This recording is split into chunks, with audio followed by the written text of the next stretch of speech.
Good morning, everybody. It's Justin Charlton Jones here, one of the coaches in the NoLimits community.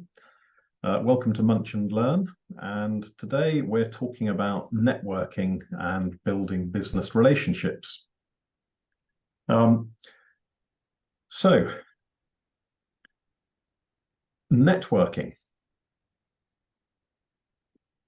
A lot of people think that networking is easy. It involves turning up, talking to people, and drinking a cup of tea or coffee at the same time, and something which is relatively straightforward. And at some level, that's true. Networking is about building relationships. It's about having those casual conversations with people. But what a lot of people fail to realize is that in order for networking to work for you, in order for it to actually create real business relationships and ultimately opportunities for you to do business with people, you need to be very, very disciplined about what you do, how you do it, and the whole approach that you take. A lot of people think that you can just turn up to a networking event, meet somebody, and that business is going to happen.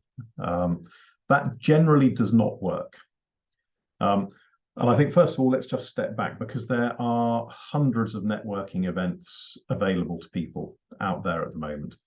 Ever since the pandemic, there's been a sort of surge, first of all, in online and now face-to-face again, networking groups. People are setting them up left, right, and center. If I think about my own business, there are probably at least 10 to 15 networking groups that I could attend each month. Some of them take place monthly, some fortnightly, some weekly. And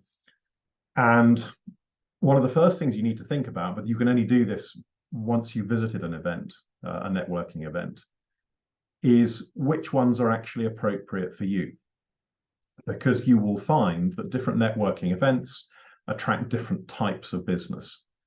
And depending upon the types of business that you want to be networking with, the ones that you want to build relationships with, you need to seriously consider where you're spending your time.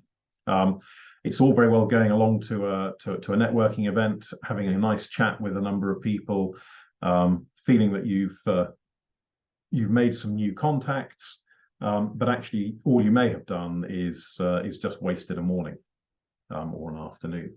So the first thing is think about which groups are going to be beneficial for you. There are lots out there. You don't need to settle on one. There are probably 4 or 5 networking groups that I attend on a regular basis. There are a lot more I could attend, but I don't, because I simply don't meet the sort of people there. And I know this from experience, having attended them. I don't meet the sort of people there that I ideally want to be building relationships with. So think about the different groups that are available to you. Go and try them out, but just think about who's there. You might need to go once or twice to really get a feel for it, and then start to identify the ones that are really going to help you, because you're going to meet the types of businesses that are going to want to do business with you and that you want to do business with. So first thing about networking is, as I said earlier, you've got to be disciplined. You have to have a plan.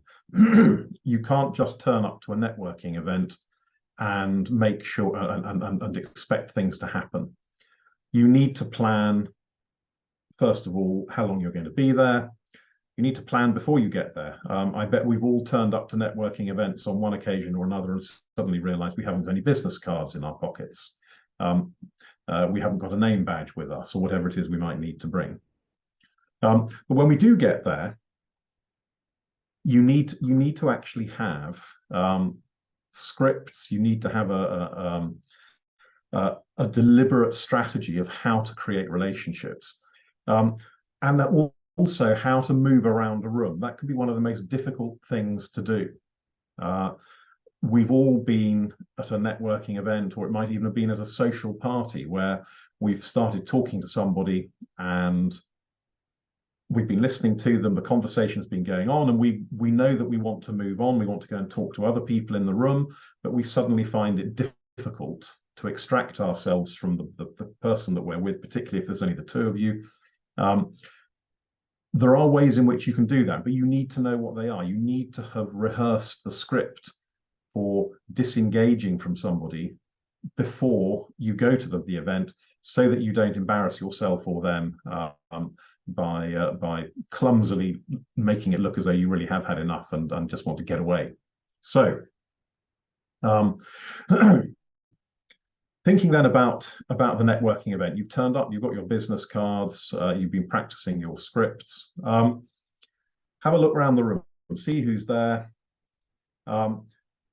One thing I have learned is never go on first appearances at networking events. You might spot somebody across the room and think, oh, they look like the perfect prospect for me. Or you might see somebody else and think, well, actually, no, they don't look terribly useful. I don't think I'll go and talk to them.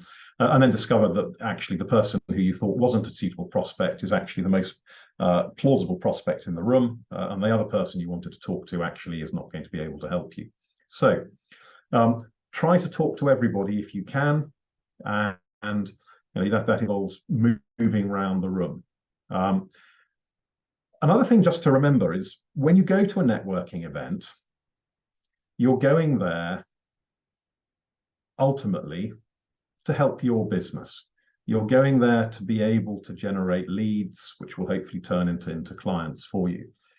However, if you go with a completely selfish attitude, if you go with the attitude of, I'm just looking for people who can help my business to grow, you won't get very far in networking. You need to go with a genuinely open mind and an open attitude. You need to want to help the other people in the room. If all you do is turn up and sell to people, then you'll come across as self-serving. You won't really connect with people, and they won't want to talk to you again. If all that's going to happen is they're going to hear your sales pitch. So you need to be genuine. You need to want to help people. I generally find that when I start talking to somebody at a networking event that I haven't met before, I don't talk about my business until they ask me. I don't volunteer any information. I wait for them to ask me about my business before I talk to them about it. And in the meantime, I ask about them. So go up to a group of people, say, is it all right if I join you? I'm sure they'll say yes, because they're all polite people. So you're into the group. It might be one other person, it might be 2 or 3 people already having a conversation. Ask questions about them. What do you do? Once you found out what they do, what are you responsible for? We all like to talk about ourselves, and they will answer these questions. If it's a business owner, how long ago did you set the business up? How's this actually worked for you? But keep asking them questions. And as you ask those questions, you'll start to discover what their business is like. You'll start to create a picture of whether or not this person is going to be a good contact for you. And just remember, it's not just about them. When you go to a networking event, and it doesn't matter whether this is a very formal networking event like the BNI chapters, where people meet on a regular basis every week, where they have to talk about what they've done to help other people in the team, in the chapter. Remember that it's not just about them, it's about the people that they know as well. They may not be able to give you business for whatever reason. They may already have somebody that they know and work with who does what you do. But they may not need you, but they will know people. So every time you go to a networking event, just remember, it's not just the people that are in the room, it's the hundreds of people not in the room that they know and could give you access to. So you ask questions.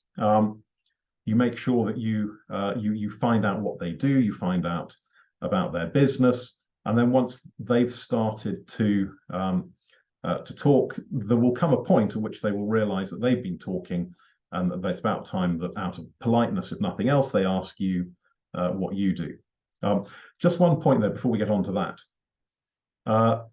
When you are talking to them, always try and ask open-ended questions.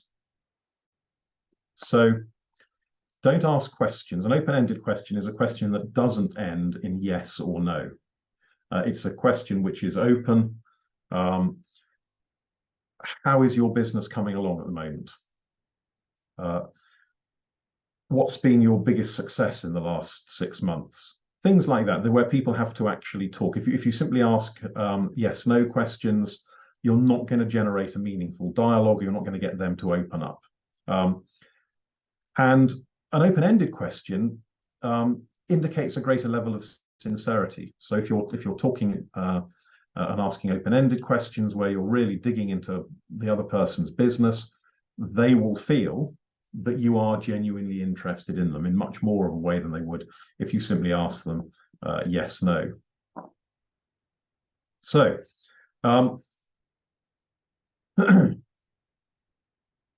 define your goals before you get there. We talked about identifying the right networking groups to go to.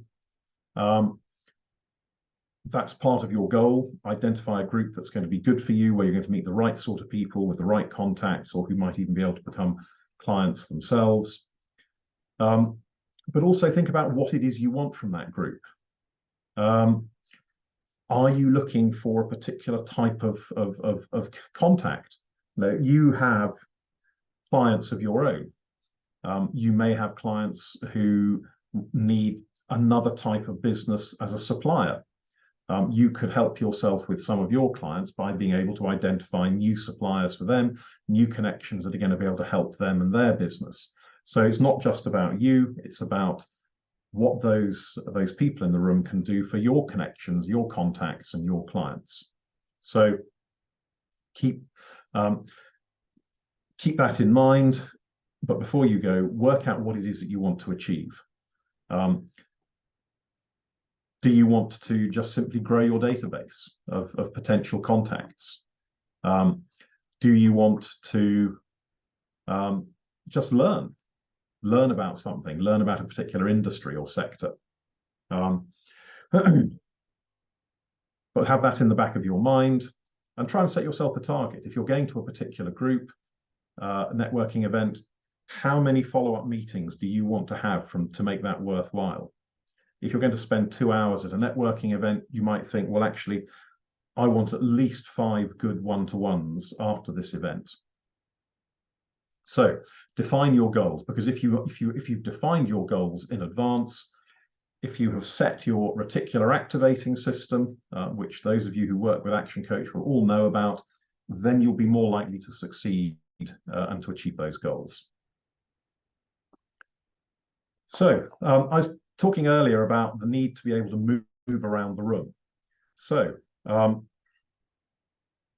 remember, ask open-ended questions, join the group, ask open-ended questions, find out about their business, wait for them to ask you. And this is where preparation is key. When somebody asks you what you do, what is your business, you need to have a short, sharp elevator pitch, as they're frequently known. You need to be able to describe what you do to that person in ideally no more than about 30 to 40 seconds. You need to phrase it in such a way that they will then ask you another question. So this is really key. Think about what you're actually describing your business, how you're describing your business and what you do. And ideally, don't say, I'm an accountant. That's not terribly interesting. Say something like, I help small businesses to pay less tax. You might be an accountant, but that's actually the benefit that you bring to your customers, your clients. The immediate question that you're going to get fired back at you as soon as you say that is, oh, really? How do you do that? So put a lot of thought into how you describe your business, how you describe what you do, and think about talking about the benefits, and talking about the benefits in such a way that it's going to actually interest people, and they're going to say, well, how do you do that? How do you save your clients from paying more tax?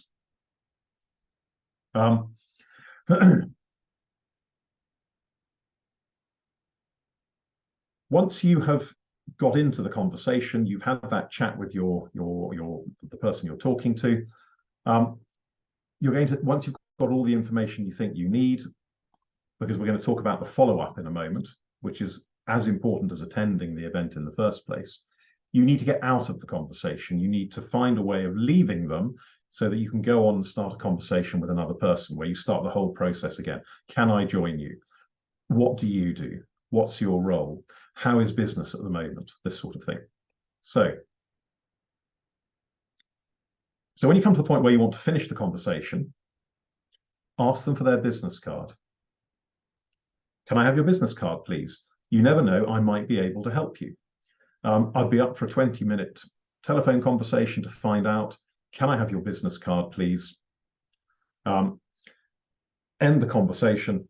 I've really enjoyed talking to you today. I'll give you a call later in the week, as agreed, to set up a one-to-one with you. If you don't want to follow up with them,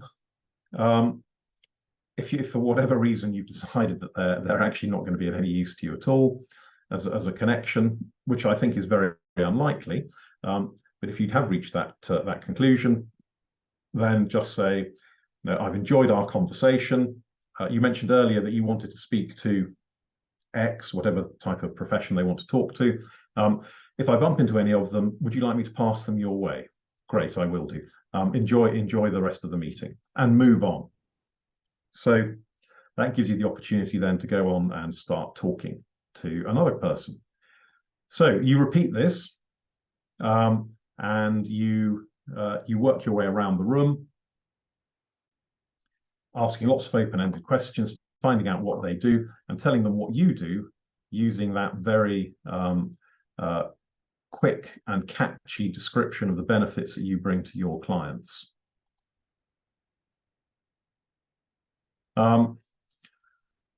Just a quick point about exchanging business cards. Don't force your business card onto other people, because again, it's a little bit pushy, it's a bit salesy. When you're exchanging business cards, always ask them first, because again, it demonstrates an interest in them. They're flattered. You have enjoyed the conversation sufficiently to want to know what it is that they do and to have their contact details so you can get back in touch with them. Out of politeness, they will almost invariably then ask you for your business card.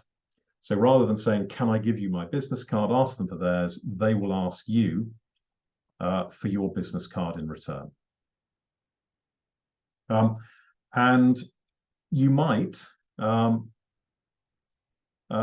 to pop something in there along the lines of, can I have your business card? I know somebody who I think is looking for an accountant, and I'd quite like to introduce them to you. So remember to potentially put some benefit in there for them. So we've talked about networking. We've talked about what you do in the room. As I mentioned a moment ago, networking is only half of the process of building relationships. All that networking does is introduce you to people initially. It does help you, though, to start to establish longer-term relationships. And there's a point I'd like to make here about the frequency with which people attend networking events. So some people think, well, if I turn up to that networking event, I can go and talk to people, I can come away with their business cards, I can then ring them up and we can have a conversation afterwards. Well, yes, you can do that to a degree, but actually you will get far more success from the people you engage with at networking events if you can really start to build a relationship with them. And in order to do that, you've got to be a regular attendee at the events and start talking to people. You've all heard the phrase know, like, and trust. This is the sort of the three-phase marketing strategy that has come to replace all the other marketing strategies that people have developed over the last 100 years. Know, like, and trust. If you turn up to a networking event once, they might know you. If you turn up the second time, they might start to like you. Turn up a third or fourth time, they might start to trust you. But you are not going to get to the trust level, which is the point at which people are prepared to buy from you, simply by meeting somebody once at a networking event. It doesn't happen. There's been lots of research over the years. I'm sure you've all heard that there need to be somewhere between 5 and 10 touches before somebody will make a purchase from you. So think about that. You've got to have 5 to 10 touches. Now, that's not all necessarily at the networking event. It could be through the follow-ups. But you are not going to generate that level of trust simply by meeting somebody once. So coming back to my very first point about which networking groups do you want to attend, you need to think about that in the context of, once I've settled on these networking groups, I am going to need to turn up to them on a regular basis. I can't just pick and choose and turn up one week and then not go for another 5 months. Because if you do that, you will fail to build the relationships. Or you might start to build relationships, but it's going to take a very, very long time. So think about how often you go. Think about how many times you need to be there before people are really going to start to know, like, and trust you, and be willing to either offer you business themselves or potentially introduce you to other people that they know. So you need to do this on a regular basis. You cannot build relationships out of sort of sporadic and one-off conversations and meetings. So we talked about the process of being at the networking event. Going to the networking event on a regular basis will start to help you build relationships with people. And as I've just said, it's only after you built that relationship that they're really going to start to trust you, and that they're going to start to open up and offer you opportunities either for themselves, with themselves, or with other businesses that they know. But you can also build on that relationship outside of the networking event. The first thing you should do if you've met a decent prospect is follow up with them. Now, there are lots of ways that you can follow up. The most common one is to say, I'd really like to have a bit more time just on a one-to-one basis with you to find out more about what you do, and also to explain a little bit about my business. And you set up a meeting. It can be face-to-face, it can be Zoom, it can be the telephone, whatever. But you need to meet them. You need to talk to them, and spend a good hour really finding out more about them and telling them a little bit about you as well and what you do. And again, every time you're talking to somebody, building that relationship, you're talking about the benefits that you bring to your customers, to your clients. You're not telling them what you do, you're describing the outcomes of the things that you do, because that's what's going to interest them. I'm a business coach, obviously. So if I'm talking to somebody, I will talk about perhaps the client I'm working with at the moment who's just grown their profits by 53% over the last 12 months. They'll want to know how that's happened. It's a great way of getting their attention and of encouraging them to ask more questions about what you do, but also showing them that you actually are good at what you do. So there are lots of people out there who do what you do and what I do. There is no shortage of competition. So what's going to set you apart in the follow-up is actually being able to demonstrate the benefits and the results of your business. So, and I just want to make a point, and I'm afraid I'm as guilty of this as anybody is. The follow-up is absolutely key.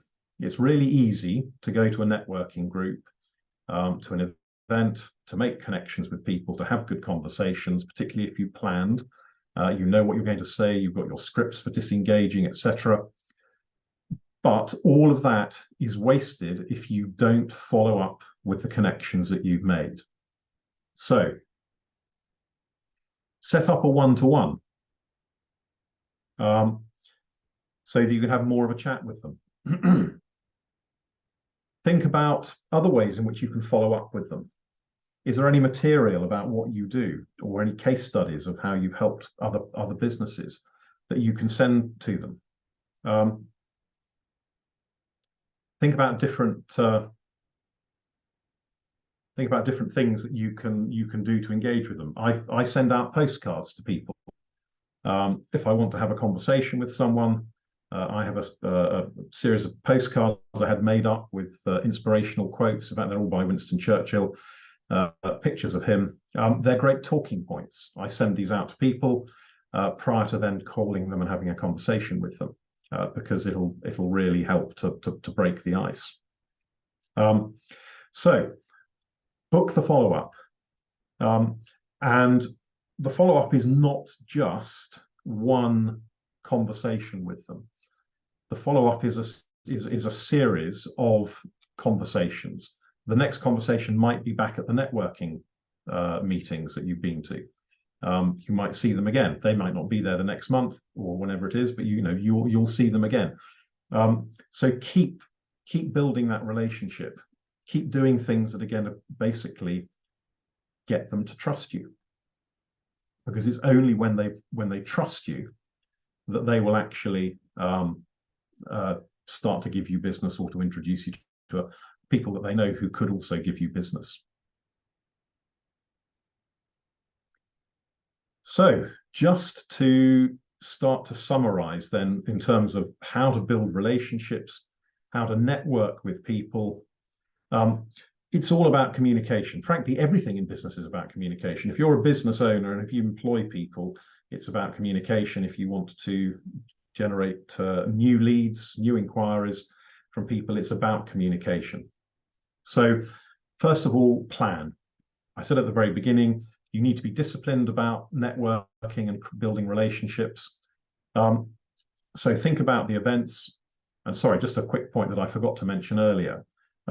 You don't have to just go to networking events in order to meet people and build relationships. Some types of businesses will not be represented at networking events. So think about where they are. If I want to talk to a very large business that's turning over 10 or 15 million pounds, it's very unlikely I'm going to find the CEO or managing director of that business at a local networking event. That's not where they go. However, they may well be present at industry events, sector level events. So think about what conferences, what seminars are being laid on in your area, where the sorts of businesses that you want to talk to are actually going to be present. Book yourself a ticket.